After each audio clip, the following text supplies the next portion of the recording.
Dans la complexité des relations humaines, Marie se trouvait souvent face à un dilemme. Où s'arrête l'amitié et où commence l'amour?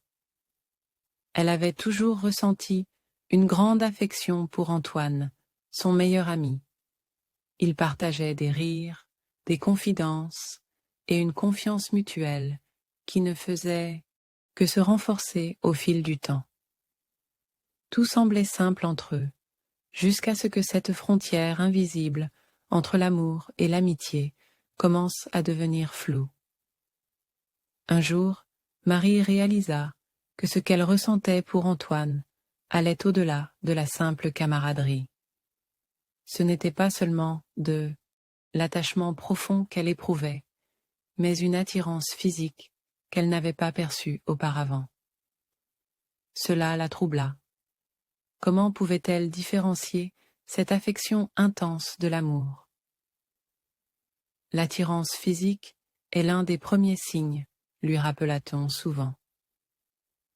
C'est l'un des aspects essentiels de l'amour, quelque chose qu'elle ne ressentait normalement pas avec ses autres amis. Elle se mit aussi à réfléchir à l'exclusivité. En amitié, Marie pouvait avoir plusieurs amis proches, sans que cela ne pose de problème. Mais avec Antoine, cette pensée devenait différente.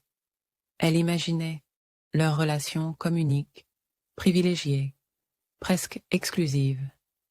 Et puis, il y avait cette intimité émotionnelle qui grandissait entre eux, des conversations de plus en plus profondes, des moments partagés qui résonnaient avec une intensité qu'elle n'avait jamais connue auparavant. Mais était-ce vraiment de l'amour ou seulement une amitié exceptionnelle?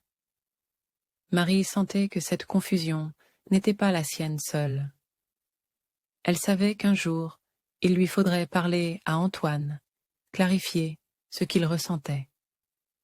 Ce n'était pas une situation qu'elle voulait précipiter, la patience serait clé, et le respect et de leurs émotions, primordial. L'important, elle le savait, était de préserver cette relation précieuse, qu'elle soit basée sur l'amour ou l'amitié. Merci d'avoir regardé. N'oubliez pas de liker, de vous abonner et d'activer la cloche pour ne rien manquer. À bientôt.